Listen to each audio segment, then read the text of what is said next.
Bali Estate kepada وَإِذَا تُلِيَتْ عَلَيْهِمْ آيَاتُهُ زَادَتْهُمْ إِيمَانًا وَعَلَى رَبِّهِمْ يَتَوَكَّلُونَ.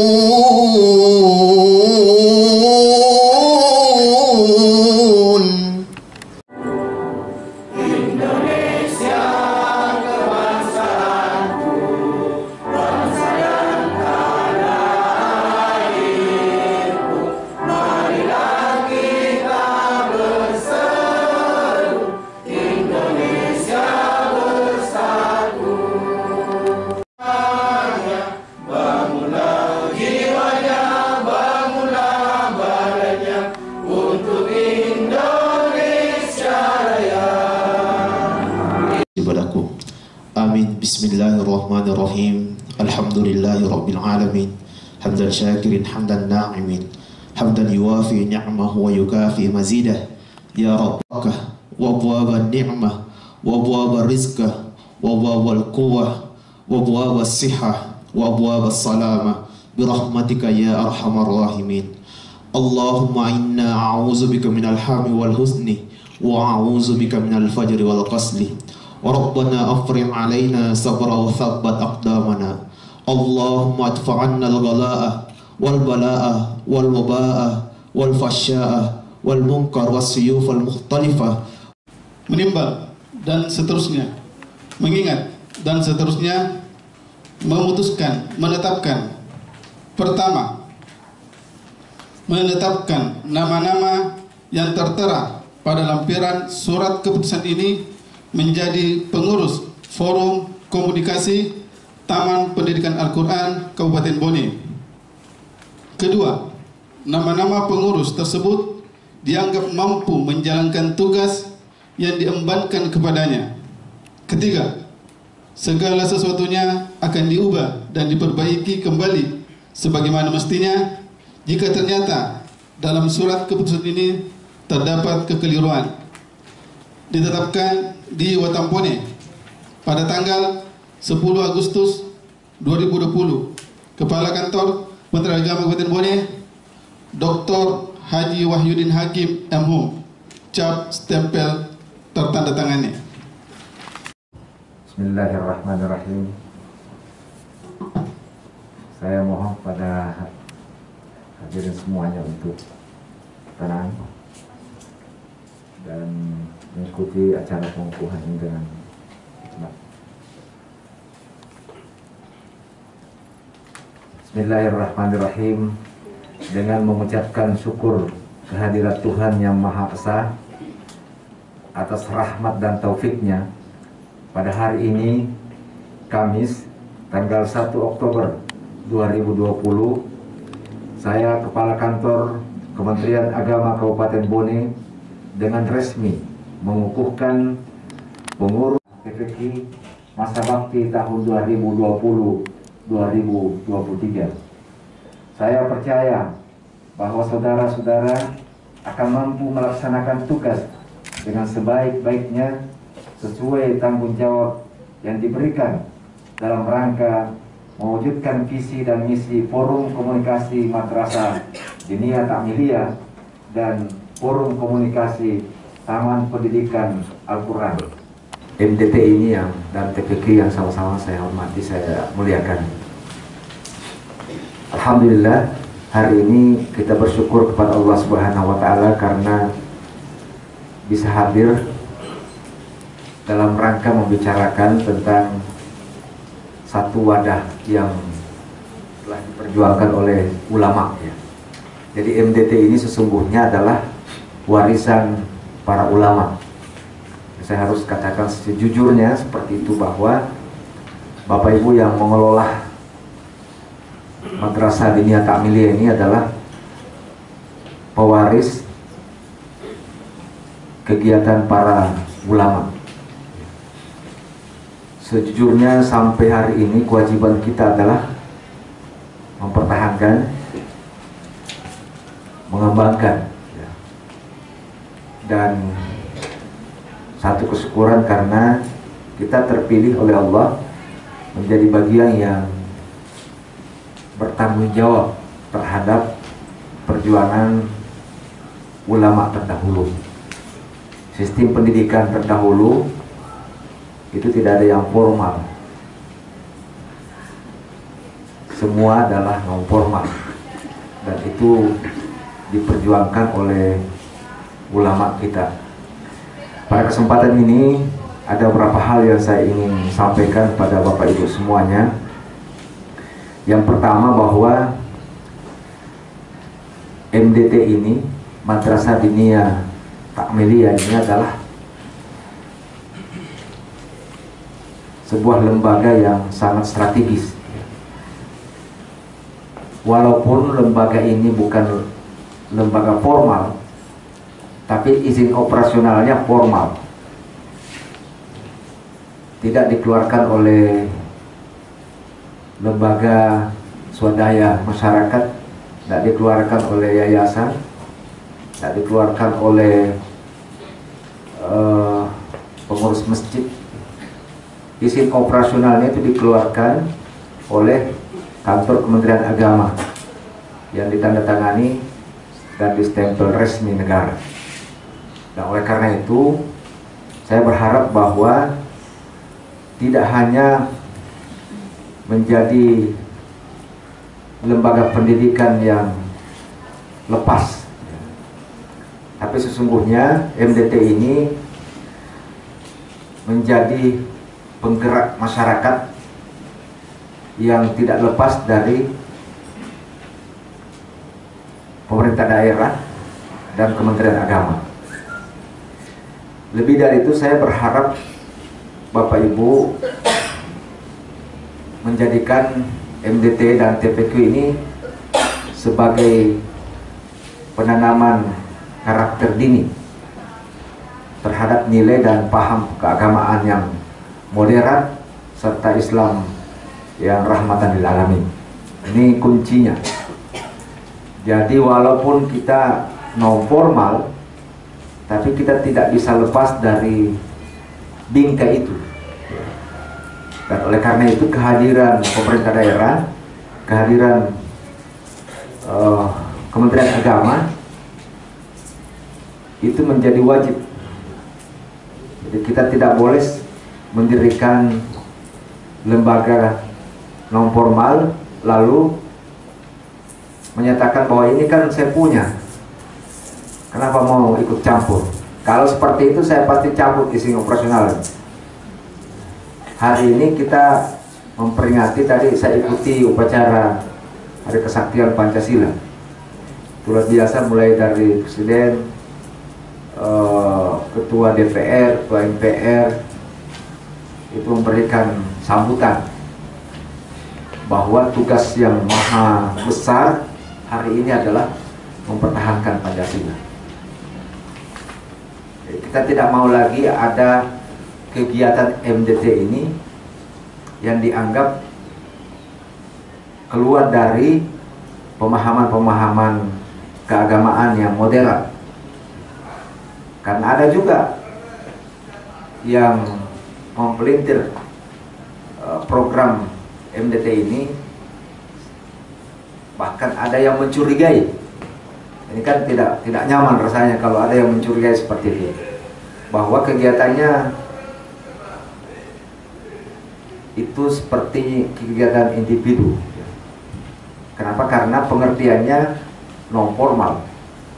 Jadi mereka tidak paham bahwa sesungguhnya tidak formal ataupun formalnya itu bedanya hanya persoalan gaji.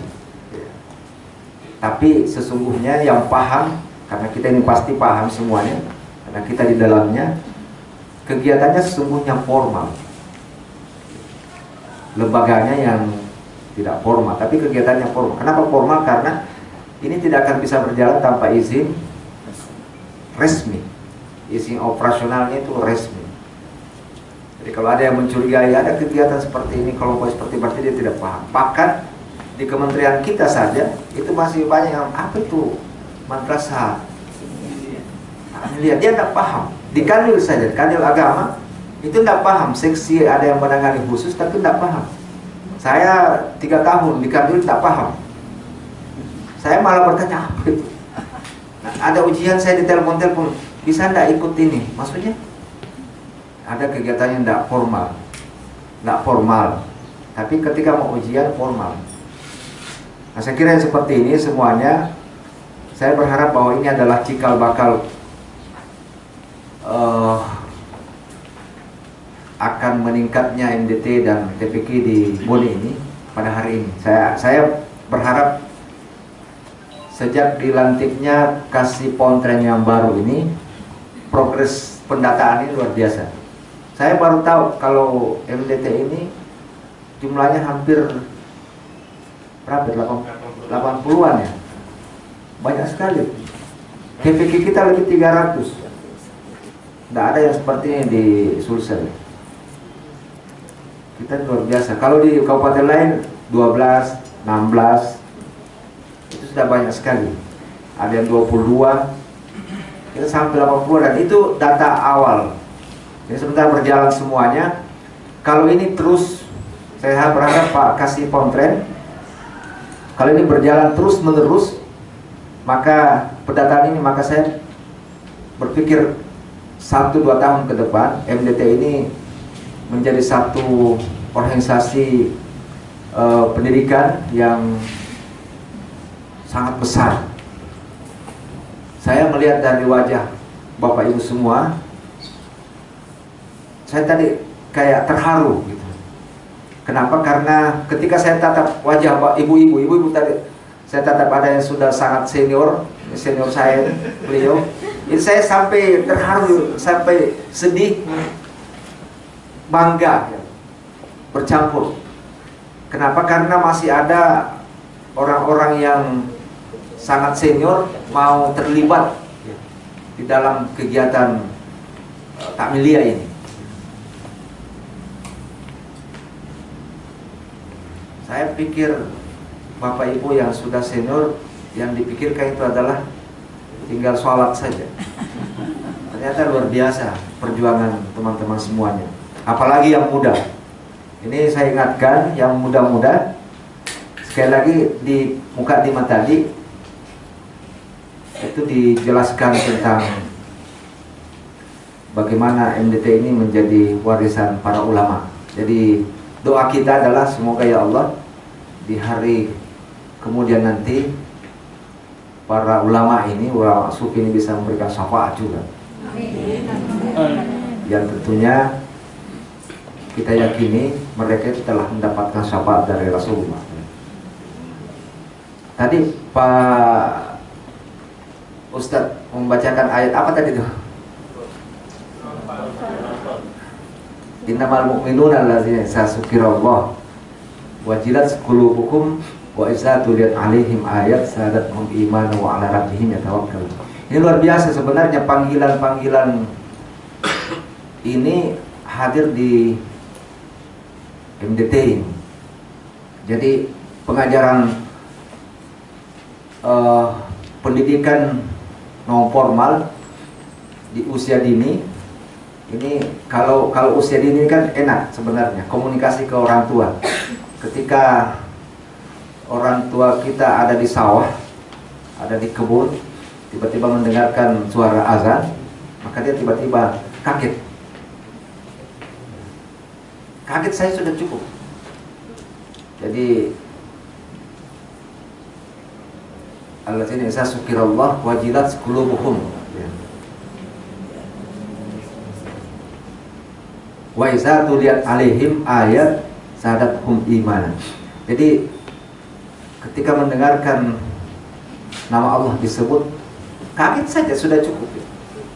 Allahu Akbar, Allah, astagfirullah. Saya sudah jam berapa ini? Apa hubungannya bertanya tentang jam dengan suara azan itu? Itu ada perasaan kaget lah. Ketika mendengarkan ayat-ayatnya dibacakan, maka bertambah imannya. Ini pembelajaran dari non formal yang diwariskan oleh para ulama. Dan saya meyakini kontribusinya sangat besar. Dulu kan para santri kita, santri itu bukan santri formal, santri takmiliyah semua, diniyah takmiliyah semuanya, itu berjuang menyerahkan kepalanya itu untuk kemerdekaan, itu karena bayat dari pendidikan non formal di surau-surau, di musalla, di masjid-masjid. Mereka diajari tentang bagaimana cinta terhadap NKRI dan sebagainya. Hari ini sekali lagi saya ingin mengajarkan tentang hakikat pengorbanan itu lewat pendidikan diniyah takmiliyah, dan saya yakin Bapak Ibu akan berjuang ke situ.